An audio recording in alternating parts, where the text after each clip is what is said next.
tal? Muy buenos días, estamos en este programa Pico de Gallo. Por cierto, antes de cualquier otra cosa, quiero agradecer a la ciudadanía la gran preferencia que han tenido por este programa, ya que en las encuestas que ha verificado empresas nacionales, no de nosotros, tenemos una gran preferencia por parte ciudadana hacia este programa Pico de Gallo, por lo cual cada vez más pues estamos tratando de traerles nuevos elementos para que puedan colaborar en este programa Pico de Gallo. Mandamos un saludo a Santiago Papasquiaro, donde se nos sigue a través de la Tremenda de Santiago, a todos los sistemas de Cosmocable y por supuesto a aquellas personas que nos siguen a través de el canal 15 o 115, según por donde nos esté ubicando, los que están en las redes y todas aquellas personas con quienes contamos de su preferencia. Para este propósito de traer caras y rostros nuevos, pues se encuentra con nosotros Ernesto Escobosa. Ernesto, buenos días. Buenos días, Carlos. Eduardo, gusto en saludarlo. Ernesto, ¿cómo estás? Ernesto no es la primera vez que está con nosotros, ya ha estado con nosotros, es un colaborador bastante importante, ya que sus opiniones pues son muy atinadas, muy acuciosas, son críticas y es un excelente analista político. Alberto de la Rosa, maestro Alberto de la Rosa. Gracias, don Carlos. Agradecido. También un elemento que ha estado con nosotros, estuvo colaborando como editorialista en el Órale que Chiquito, en Zona de Debate, y pues un gran crítico, acucioso también, puntilloso, y pues se encuentra con nosotros. Y esto es en el propósito de traer rostros nuevos a nuestro espacio de Pico de Gallo. Eduardo Ortega Solano se encuentra con nosotros también, por supuesto, ahora presumiendo de una manera muy importante unos calcetines muy llamativos. De veras que llaman mucho la atención cómo Eduardo Ortega Solano sabe vestir siempre con mucha propiedad y sobre todo muy coordinado en su ropa. Eduardo Ortega Solano, ya lo conocen ustedes, ha estado en este espacio de Pico de Gallo en repetidas ocasiones y por supuesto colaborador en Pico de Gallo. Vamos a analizar pues ahorita el tema nacional, el tema local, son las elecciones, un proceso electoral único, ya que pues en el país y ahora se dan elementos y contextos muy diferentes que lo que se presenta en elecciones anteriores en términos de un presidente con una gran presencia social y sobre todo electoralmente, pues sabemos cómo llegó a la presidencia de la República en términos de porcentajes electorales, arriba del 60%, 62% más o menos, con ese porcentaje gana. Y bueno, pues es la elección intermedia fundamental en nuestra entidad para visualizar los escenarios que se van a presentar en el 2022, donde va a haber cambio a la gobernatura, cambio a las presidencias municipales y según los resultados, obviamente, va a ser una prelectura o va a ser un escenario que va a empezar a perfilar el escenario del 2022, la gobernatura y presidencias municipales.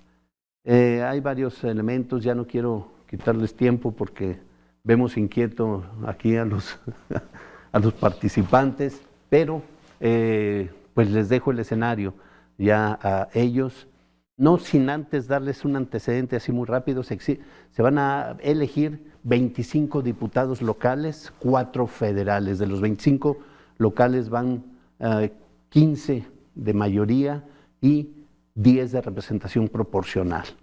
Pues hay más elementos que podríamos darlo, a ver si lo vamos dando conforme se desarrolla este escenario. Bien, pues ¿cómo ven el escenario electoral? ¿Cómo lo prefiguran? Hay dos alianzas, PRI-PAN-PRD, por un lado, con Durango.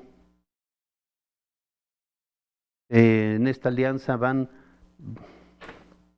juntos va Va por México, en esta primera alianza Y va por Durango de forma local. Por Durango, localizando PRI, PAN, PRD. Esto, bueno, pues es una alianza también que llama mucho la atención por los que integran esta coalición, sobre todo PRI, PAN. Por otro lado, juntos haremos historia, Morena, PT. En el contexto nacional va Morena, PT y PBEM. En Durango no va a haber PBEM. Bien, ¿cuál es el pronóstico, cuál es el escenario que ustedes visualizan?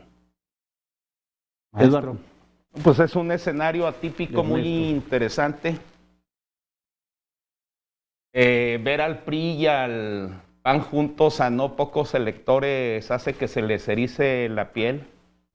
Son dos partidos que en los últimos años han dejado saldos muy negativos para el país, por eso el PRI pierde la presidencia de la República y por eso el PAN quedó muy lejos de ganarla. Uno muy relacionado a la corrupción y el otro muy relacionado a la violencia, con dos figuras muy desprestigiadas ambos, Felipe Calderón por parte del PAN y Enrique Peña Nieto por el PRI. Siento que para esta elección o para estas elecciones el contenido básico, el discurso va a seguir siendo la corrupción, por una parte, y por la otra, quienes sí y quienes no saben gobernar. Va a ser álgido, va a ser rudo, hostil el discurso, como ha venido siendo en los últimos 2 años desde que Andrés Manuel asumió la presidencia de la República. Y difícilmente se van a dar espacios para la civilidad, el buen entendimiento y el debate constructivo. Creo que ese será el escenario a grandes rasgos. O sea, mucho golpeteo, mucho intercambio de acusaciones, poca propuesta y en gran medida van a contar mucho los perfiles que cada una de las coaliciones y los partidos postulen. Bien, Beto de la Rosa. Fíjese, don Carlos, que yo veo una falta de proyecto. No, es un mal mensaje lo que comenta Ernesto, la unión de los partidos antagónicos, de una rémora en la que se ha convertido ya el Partido de la Revolución Democrática, que incluso estuvo a punto de refundarse con un grupo de intelectuales. Pero a mí lo que más me llama la atención es que la oposición, en primer lugar, no va unida. Es un mensaje non grato que Movimiento Ciudadano, que ha sido de los partidos un poco más críticos al presidente de la República y a sus políticas, no se haya sumado a este bloque opositor. El que no exista un gran bloque opositor a la Cuarta Transformación, a las políticas de Andrés Manuel, es un mal mensaje desde allí. Y segunda, que no vemos un proyecto sólido. O sea, quieren quitarle el poder, la fuerza, la influencia al presidente de la República a través de la Cámara de Diputados, pero no exhiben un proyecto para qué. O sea, es nada más mermarle su fuerza, pero no mandan el mensaje a la ciudadanía de qué vamos a hacer una vez que le quitemos la fuerza al presidente de la República. Eso es un mal mensaje, porque todo se empieza a trabajar con miras al 2024. Entonces, esto viene a confirmar los discursos de López Obrador en el sentido de la existencia de una alianza perversa del PAN, del PRI, desde la elección de Carlos Salinas de Gortari. Entonces, hemos visto alianzas fácticas entre estos dos partidos, entre las élites que se cobijan en estos dos partidos, que lo único que han realizado es obtener beneficios cupulares. Y hoy, con esta alianza, están confirmando los dichos del presidente de la República, y que lo dijo en las mañaneras, y por eso el Instituto Electoral intenta frenar sus declaraciones, ¿no? Ahí sí no comparto la idea del instituto y de sus consejeros, pero sí es un pésimo mensaje en lo nacional, y en lo local no se dice. Pero eso ya, si quiero, tratamos más adelante. Sí, bueno, a mí me parece que esta alianza ya se ha repetido en muchas ocasiones. Sin embargo, veo una importante diferencia.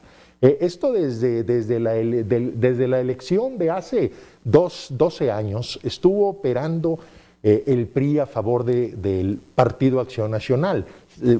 El famoso PRIAN, que bueno, nace oficialmente, con acuerdos abajo de la mesa, un partido vota por otro candidato, o sea, una serie de anormalidades y cosas raras.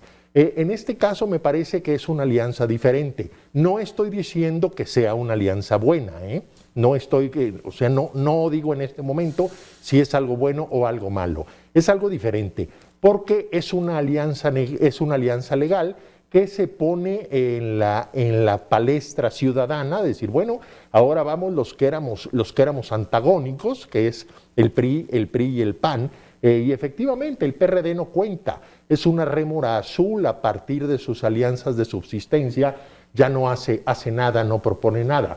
Sin embargo, el PRI y el PAN necesitan mucho más que ir en una alianza legal, necesitan efectivamente hacer propuestas reales y decir, bueno, queremos regresar por esto, le queremos quitar el poder al presidente por esto, no nomás porque se han perdido privilegios, se han perdido cosas.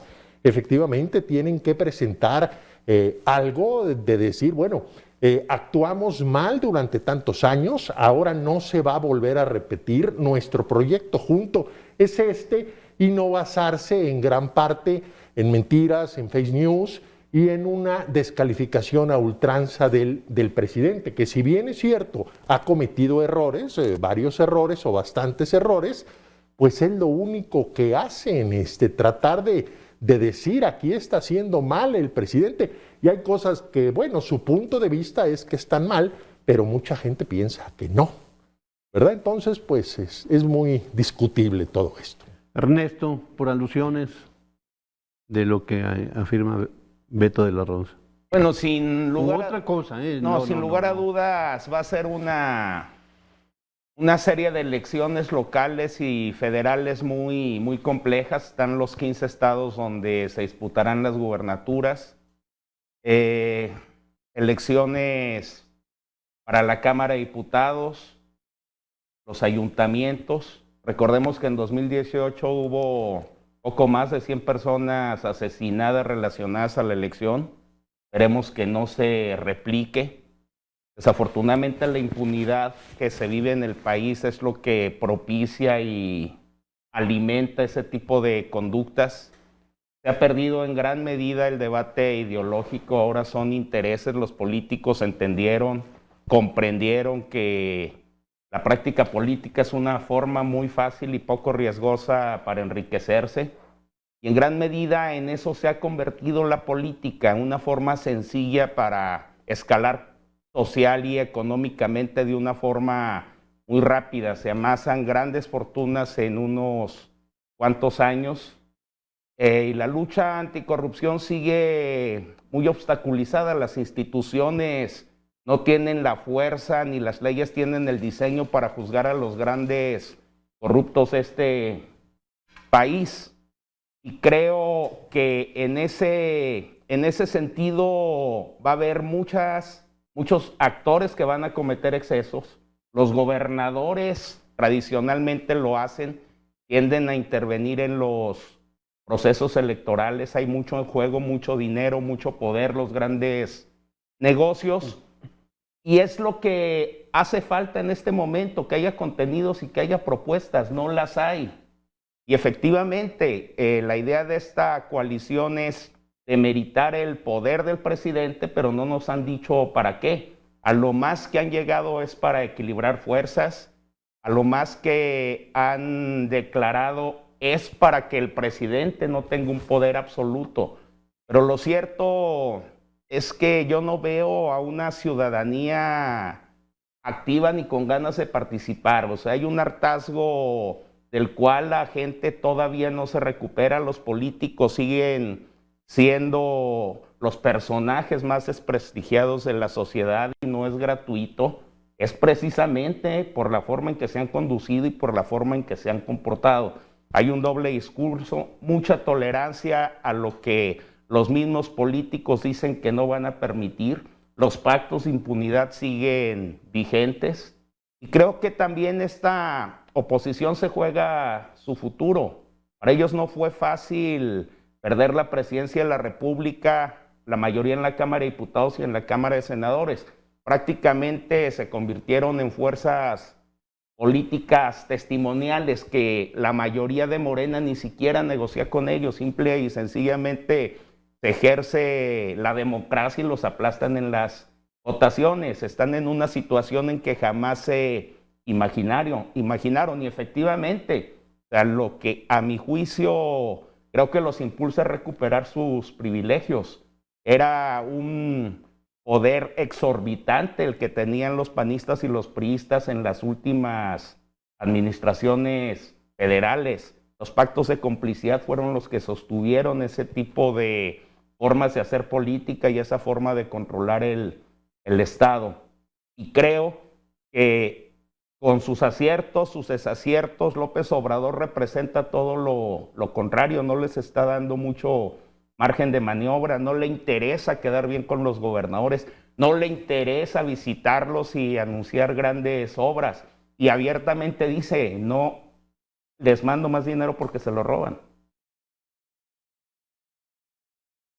Pues sí.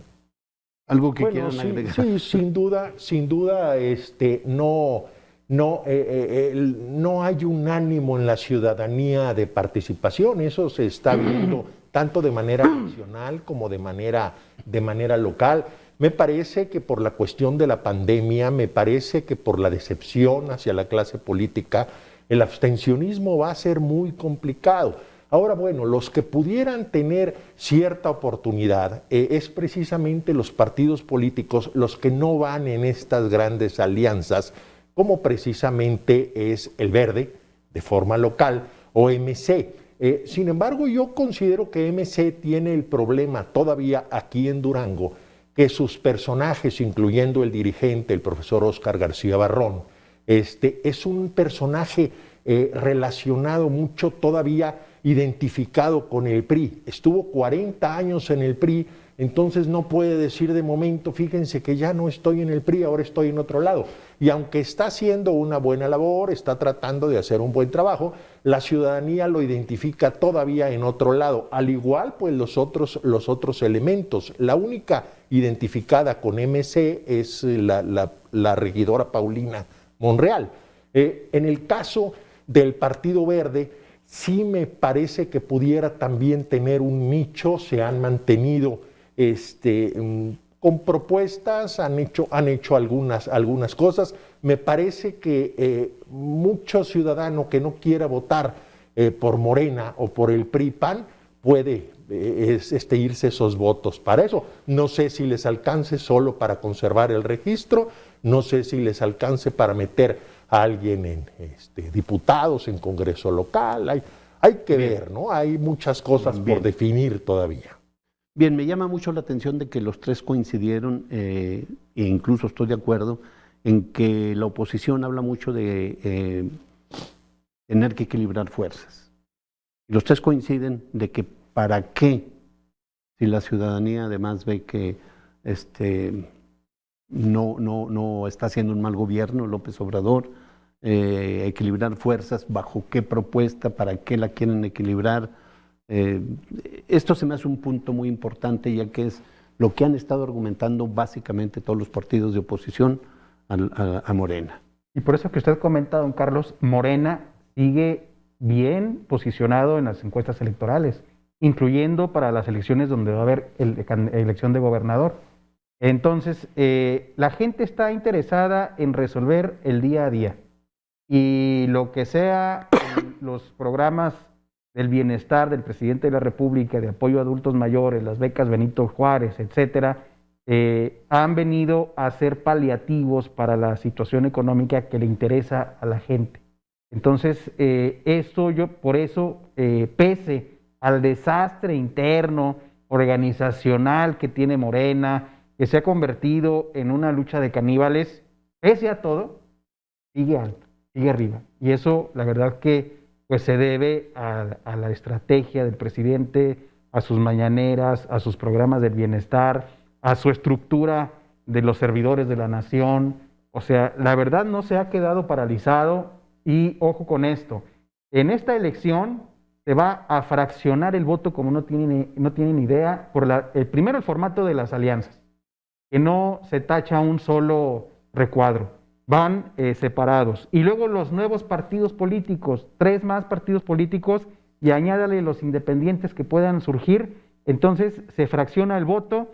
Como dijo don Eduardo, va a disminuir la participación por la pandemia, porque no es el aliciente de la presidencia de la República, y esto, pues con la estructura que pueda generar Morena, puede mantener su mayoría en la Cámara de Diputados.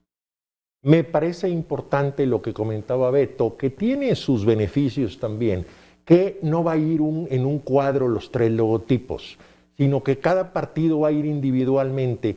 Entonces se va a poder sopesar el peso real de cada partido político. No se va a ver la aberración que habíamos comentado de priistas votando por el PAN o panistas votando por el PRI, sino que vienen todos separados, los priistas pueden votar por el PRI, los panistas por el PAN y así, ¿no? Pero sí también corre el peligro de partidos que nadan de muertito, sin alusión al PRD, porque es muy claro, pues va a verse realmente el peso político que tiene, ¿no?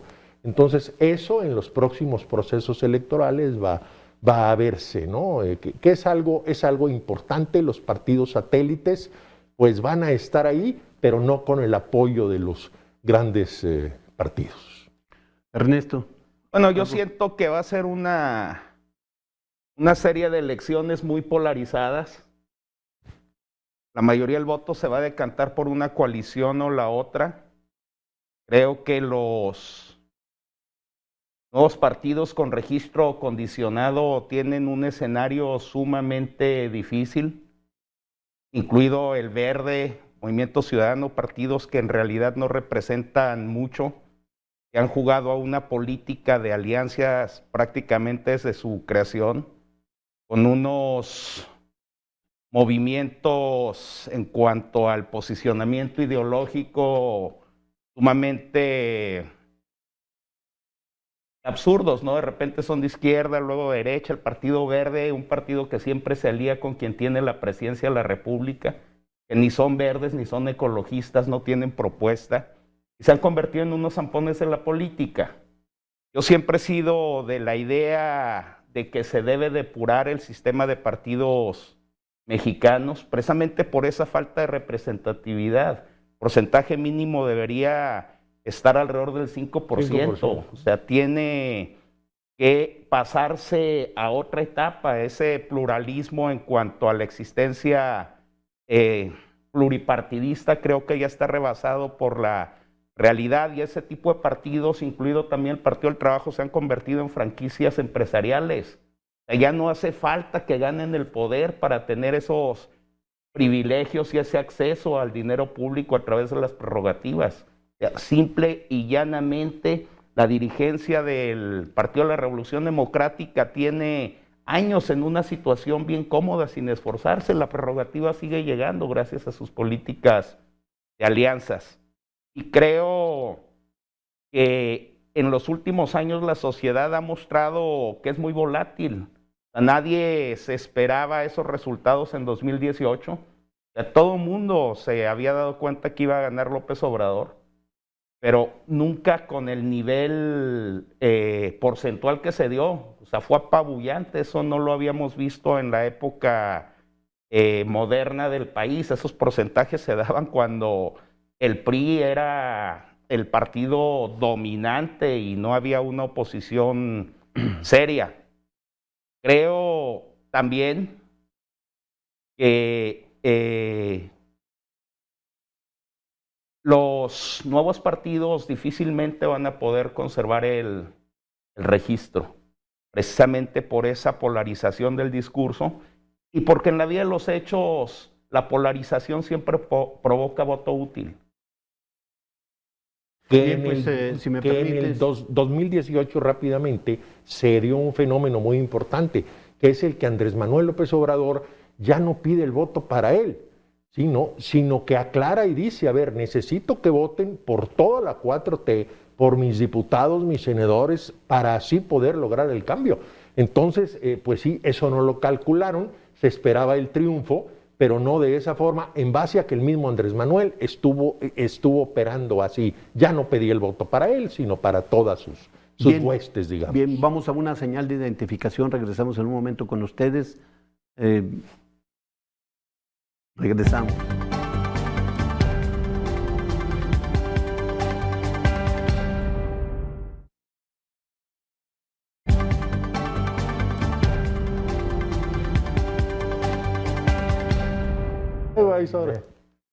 Estamos con ustedes nuevamente en este programa de Pico de Gallo. Les recuerdo, está con nosotros Ernesto Escobosa, Alberto de la Rosa y Eduardo Ortega Solano.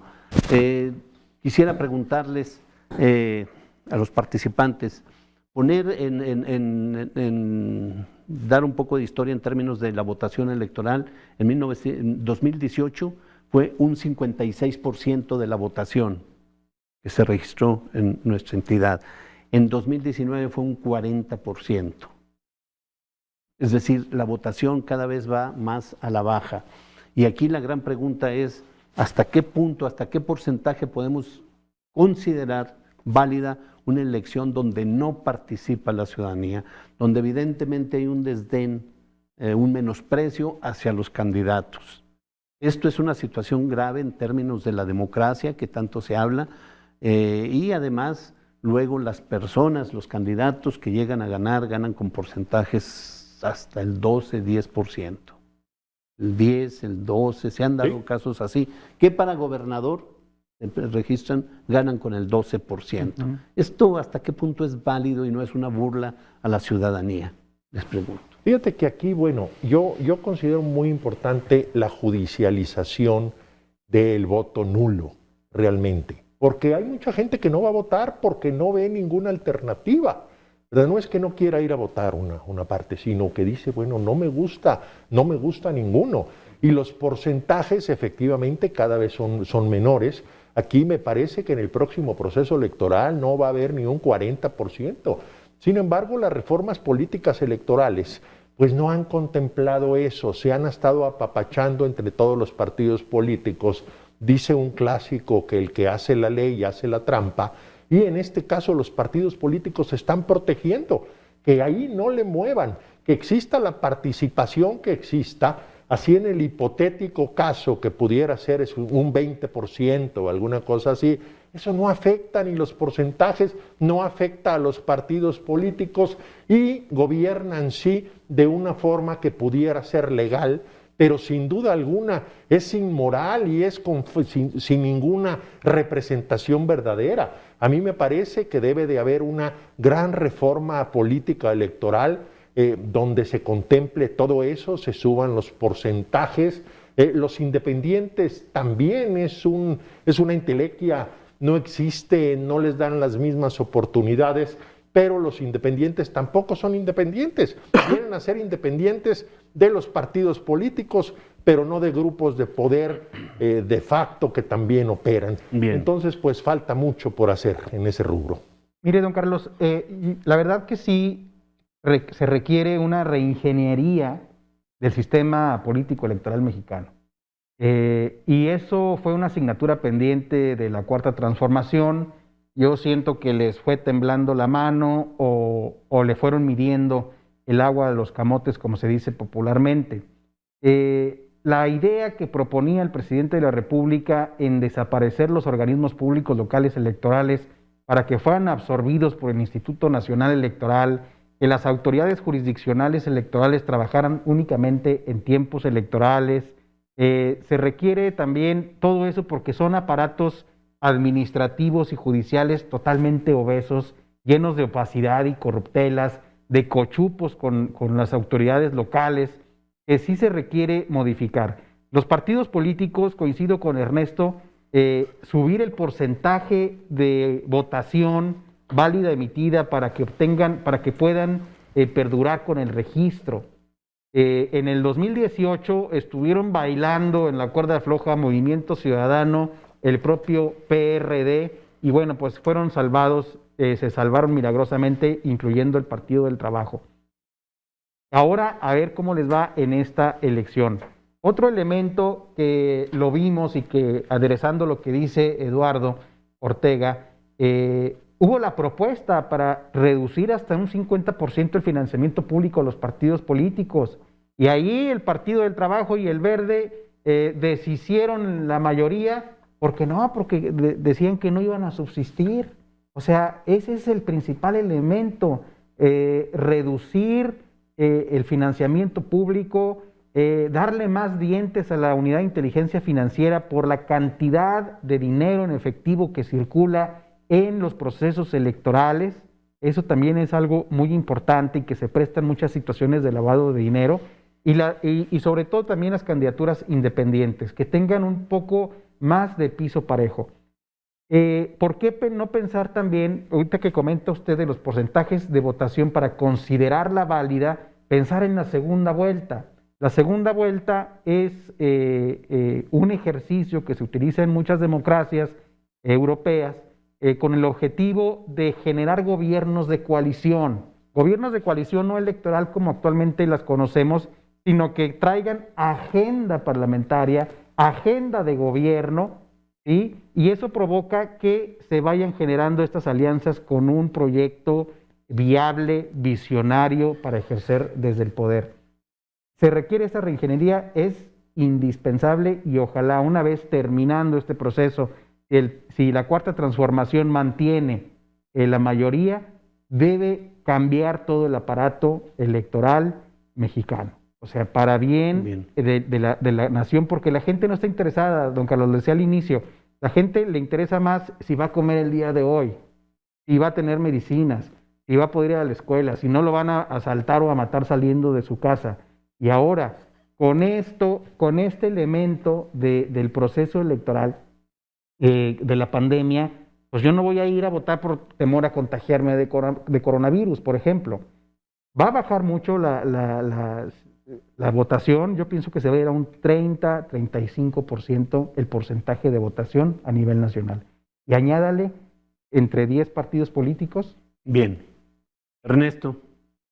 Desde hace muchos años ha habido intentos para generar una buena reforma política, pero siempre termina acotada. Desde tiempos de Peña Nieto, al calor del Pacto por México, se planteó disminuir en 100 curules la Cámara de Diputados, 100 plurinominales. Nunca se dio, lo dejaron pasar. También se planteó eliminar los soples. Al final de cuentas están replicando las funciones que puede hacer el INE. Y efectivamente se convirtieron en aparatos obesos, en aparatos muy, muy costosos. El gran tema de los 80s y 90s fue la democracia en el país. A la gente ya no le interesa la democracia electoral, a la gente lo que le interesa es la eficacia de gobierno. Tenemos un sistema bicameral totalmente obsoleto ya. O sea, lo que se procesa en una cámara, la otra lo bloquea por sistema. En este caso no, porque hay una mayoría en las dos cámaras. Pero durante mucho tiempo el proceso legislativo estuvo empantanado precisamente por eso. Porque el presidente de la República regularmente controlaba el Senado, pero no controlaba la Cámara de Diputados. Creo que eso también se tiene que revisar. Si un país como México, tan complejo, tan polarizado, tan pulverizado, o sea, todavía es viable tener dos cámaras. Las democracias más desarrolladas europeas tienen una sola cámara y procesan legislativamente de una forma muy eficaz y de una forma muy con muy poco costo social. Y eso también propicia que se den las alianzas y que se den los gobiernos de coalición. Últimamente lo hemos visto mucho en España. Partidos que estaban enfrentadísimos se ven obligados a negociar, a llegar a acuerdos y a trabajar juntos. Y eso es parte de la buena política, la negociación, el acuerdo y los esfuerzos compartidos. Aquí en México no hay eso desde hace muchísimos años. Aquí hay una guerra de pandillas en la política. Es muy difícil llegar a acuerdos siempre y cuando no haya beneficios, muchas veces en efectivo para los legisladores. Esas bolsas de dinero que vimos ahora con el capítulo Pemex-Lozoya es impresionante. O sea, lo que vimos en su momento con Bejarano, o sea, no es nada. Eran bolsas de dinero que muchos mexicanos que en ese momento estaban desempleados, en esos momentos no podían pagar las medicinas de su familia, supongo que se indignaron más que el mexicano común y corriente. O sea, este país se convirtió, la clase política, en una casta dorada, aparte con una inmunidad legal en la vía de los hechos, porque los puede sorprender robando y desafortunadamente no hay consecuencias jurídicas. Yo creo que la principal aportación que puede hacer el gobierno de López Obrador es precisamente bajar los niveles de corrupción. Y solamente se bajan la incidencia de un delito cuando se castiga este delito, no incrementando las penas, como lo hacen en el Congreso del Estado, que creen que van a inhibir los delitos incrementando las penalidades. Eso no sucede en el mundo civilizado y aquí siguen teniendo esa visión. La única forma es que haya consecuencias jurídicas. O sea, tuvieron la penalidad del secuestro de 70 años a 140 años. ¿Quién vive 140 años? Eso no inhibe. Cuando tenemos fiscalías que tienen un 98% de ineficacia para darle seguimiento a las denuncias que reciben. O sea, el grado de impunidad en este país está como en los países más atrasados de África. O sea, hay muchos temas que se tienen que revisar y uno de esos es la eficacia en la procuración de justicia y la eficacia judicial. O si no, todo este discurso en eso queda, porque no se puede llevar a la vía de los hechos. La gente quiere ver más eficacia de sus gobiernos y quiere ver más honestidad en sus políticos. La democracia electoral a estas alturas, en un país tan complejo, sale sobrando. Al final de cuentas ya más o menos se regularizó. Yo considero... Hace tiempo, a ver, bueno. Hace tiempo se llegó a ver la cuestión de se han hecho muchas evaluaciones sobre el costo del voto, el voto ciudadano, cuánto nos cuesta. El INE es un escándalo del uso de dinero que se invierte en esta institución. Y bueno, pues obviamente se traduce en votos y entre más baja el porcentaje de votos, pues más caro sale el voto, sin duda. Entonces se han planteado muchas circunstancias. En el más o menos en 1970, 80, en 80, ya era un escándalo el porcentaje que estaba de votación, era un escándalo, y estaba sobre el 75%. De tal manera de que la clase política de aquel momento, encabezada por Reyes Heroles, se vieron en la necesidad de generar políticas incluyentes para incrementar el porcentaje que iba a la baja, 75%. Y de allí deriva, entre otras tantas cosas, la apertura democrática que posteriormente se expresa jurídicamente en la reforma política. Esto es abrir y generar partidos y plurinominales para que todo mundo estuviera representado.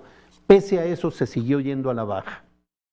Los porcentajes ya son de veras. De hecho, lo que sostenía el voto en ese tiempo eran las corporaciones priistas, las CTM, la CNC, la CNOP, porque los obligaban a votar. Si el voto hubiera sido más libre, la participación hasta cierto punto. Para concluir y hacerle la pregunta, ante esta circunstancia de baja de voto, escandaloso, ya expresaba Ernesto, creo el 35% de votación. Entonces, esto realmente es grave, es una situación difícil, va enlazado con lo que dijimos anteriormente. ¿Cuál es la pregunta? ¿Realmente los partidos es un sistema de representación social? ¿Los partidos adecuada? ¿Está representando realmente los partidos esta No, Carlos, sociedad? Para nada. Y mira, lo que tú hablas de una votación de un 75%, es efectivamente lo que dice Ernesto, era el voto corporativo, Sí. era el voto de los partidos políticos, los cuales obligaban a ir a votar. El Aquí voto de los mismo, sí, muertos. se fomentaba la oposición de decir, a ver, pues para darle legitimidad a esto, pero era una votación que no era real. Ahora lo que tú comentabas, que es muy caro el voto, sin duda alguna, se mueve mucho dinero en los procesos electorales. Sin embargo, lo que se mueve, lo que se ve, es simplemente la punta del iceberg, porque sabemos que el dinero que se mueve abajo de la mesa, por cada peso legal se mueve 9 pesos abajo de la mesa. Dinero de poderes fácticos, dinero de empresarios corruptos, de gobiernos corruptos también. Entonces es un dinero no contabilizado propiamente. Entonces es mucho más caro el voto a lo que parece. Y por último, Carlos, respecto a lo que comentaban anteriormente, ya existe, ahora sí existe una manera de castigar las cuestiones esas de peculado y todo eso, porque efectivamente la impunidad es enorme, pero parte de la impunidad es la ley mal hecha. Aquí la corrupción, aquí la cuestión de delitos electorales ya se puede castigar, ¿verdad? Entonces esto viene a abrir un paradigma diferente que puede ayudarnos a que la impunidad baje bastante. Bien. ¿Es suficiente los partidos como están ahorita establecidos para representar a la sociedad? No, los partidos representan a sus élites, Eso lo hemos visto a lo largo del tiempo. Es muy difícil que un partido tome las causas en la sociedad. Yo creo que también por eso se ha generado una gran crisis. Los políticos tienen una agenda totalmente distinta a la de la ciudadanía. Sus intereses, sus aspiraciones son totalmente diferentes. Y los políticos se esmeran en su actuación por no caer de la gracia de la élite que controla su partido. Precisamente por eso son tan ineficaces. Hay muchas iniciativas que aquí en Durango se pierden, que no son más que reconocimiento de derechos, y me refiero a las más progresistas que se han puesto sobre la mesa en los últimos años. Por ejemplo, la de los matrimonios paritarios, algo ya totalmente definido por la Suprema Corte de Justicia de la Nación como un derecho que se tiene que reconocer. ¿Y qué dicen los diputados cuando les toca analizar esos temas? Es que Durango es muy conservador. Lo cierto es que están desprotegiendo un segmento de la población que tiene la necesidad de que esos derechos les sean reconocidos, no solamente por el hecho de contraer matrimonio, sino por todas las prestaciones sociales que de no hacerlo pierden y no pueden acceder a ellas. Y yo siento que en ese sentido hay una gran hipocresía, una falta de preparación y una gran irresponsabilidad social en los políticos. No hay un alineamiento en cuanto a lo que pretende la ciudadanía con lo que los políticos pueden ofrecer. Y eso genera un gran distanciamiento en cuanto a los objetivos. Eso a mí me parece muy preocupante porque esas diferencias cada vez se agudizan más. O sea, el político está despegado de la realidad en muchos aspectos, en todos los niveles y en todas las geografías. O sea, no es particular de México ni de Durango. Hay una visión mucho más humanista de los países del norte de Europa que a mí me gusta mucho. O sea, el ciudadano común y corriente es el que accede a la política y sigue teniendo una vida útil como ciudadano y una vida útil como político. Es muy común en Europa que acaben su sesión en la Cámara de los Diputados y se vayan a dar clases o a supervisar su farmacia o a atender su negocio. Y aquí no, aquí se convierten en unos parásitos del sistema. Antes los empresarios se convertían en políticos y ahora los políticos se convierten en empresarios. Bien. Así de mal está el sistema. Y fomentan la caquistocracia, mi estimado don Carlos. Es el gobierno de los peores. Estamos viendo perversamente lo que están realizando de postular artistas, postular luchadores, futbolistas fomentando lo que dice Mario Vargas Llosa, la civilización del espectáculo, con el único propósito no de ganar, sino de ganar ellos, sus élites que están cobijadas en esos membretes. ¿En qué sentido?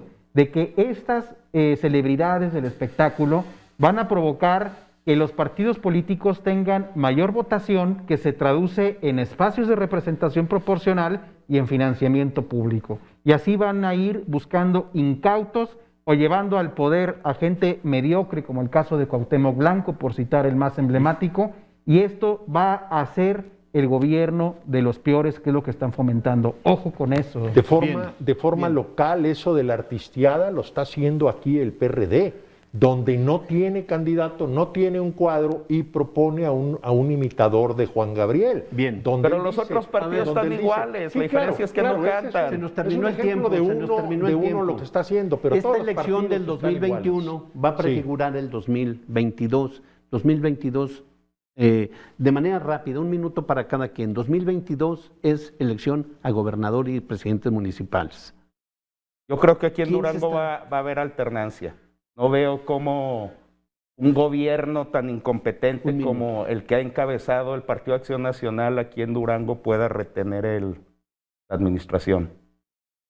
¿Y actores? Es un gobierno sin legado físico, un gobierno sin obras, sin planeación, donde todos son importantes menos Bien, obedecer a un proyecto el PAN no político. lo retiene. Actores políticos de manera general y rápido, ¿quién ve? Para la gobernatura. No, yo creo que todavía falta mucho tiempo, vamos a tener que esperar a ver qué pasa este año. Bien. Don Carlos, Alberto. yo sí veo le decía a Ernesto Escobosa hace unos días, que no veo un grupo sólido que venga trabajando por la gobernatura. Como lo vimos desde Ramírez Gamero, Hilario Esparza, Ángel Sergio Guerrero Mier, Ismael, el propio Rosa Saispuro, que decía, bueno, sigue este equipo, viene trabajando por la gobernatura, viene recorriendo la entidad, haciendo amarres. No veo un grupo de esa característica y por lo tanto no se visualiza quién vaya a llegar, don Carlos, y cómo vaya a llegar. Está en la total incertidumbre. Bien. Lo que hablaban en anteriores sexenios era resultado de un grupo hegemónico. Ahora hubo ya en una ocasión alternativa, alternancia. No sé qué vaya a suceder en la próxima. Me parece que va a ser muy influyente el proceso del 2021, quienes puedan llegar, las posiciones federales, y yo no descarto el surgimiento, no de cuadros nuevos, pero sí gente que en este momento no se toma mucho en cuenta, porque, a ver, de un lado están débiles, pero del otro lado también, y alguien va a ser el elegido, el ungido, y cualquiera puede ser. Hay muchos actores políticos, definitivamente ninguno muy probado que pueda uno decir, este es el bueno. Hay muchos, pero sí deberían de demostrar cierta calidad. Eso es cierto, que no lo han hecho. No hay grandes figuras en la política local. Así Bien. es. Bien, pues les agradecemos que nos hayan acompañado en esta emisión de Pico de Gallo. Esperamos, ahora sí, que no sea la última. Ernesto, pues ya le hemos dicho muchas veces, pero pocas veces lo hemos completado, de invitarlo, igual. Pues no nos dejas hablar, Carlos. No. Llevas tú toda la... Puro teórico. Bien, pues les agradecemos. Antes de una reflexión, hay que recordar que cuando la ciudadanía no se ve representada en las acciones de gobierno, que no creo que sea el caso en este sexenio federal, pero cuando no se ven representados en las urnas, cuando no tienen interés, va generando condiciones para la rebeldía. Esto lo dejamos para la próxima. De tarea. Para la próxima lo dejamos de tarea. El derecho a la Agradecemos revolución. el derecho a la revolución, incluso que viene en la Constitución. El derecho a la revolución. Está contemplado ahí. Nos vemos la próxima semana. Agradecemos al público Radio Escucha que nos haya seguido en esta emisión más de Pico de Gallo. Nos despedimos de Santiago Papasquiaro, de todos los municipios donde nos siguen a través del canal del Grupo Garza Limón y por supuesto el canal 15 o 115, según donde usted lo esté viendo en las redes sociales. La próxima semana vamos a tener un programa igual que este de su absoluto interés para que sigamos analizando todos los procesos, cómo se va configurando el proceso electoral. Este espacio de Pico de Gallo lo podrán ver ustedes en 1 hora, más o menos, en YouTube, digitando Mesa de Debate Pico de Gallo. Me despido de ustedes, muchas gracias. Muy agradecido, Ernesto, don Carlos. Gracias. el joven de la Rosa. Gracias, don Carlos. Muchas gracias, Joven Carlos. Ortega Solano. Muchas gracias. Bien, nos vemos la próxima semana. Que estén muy bien. Gracias.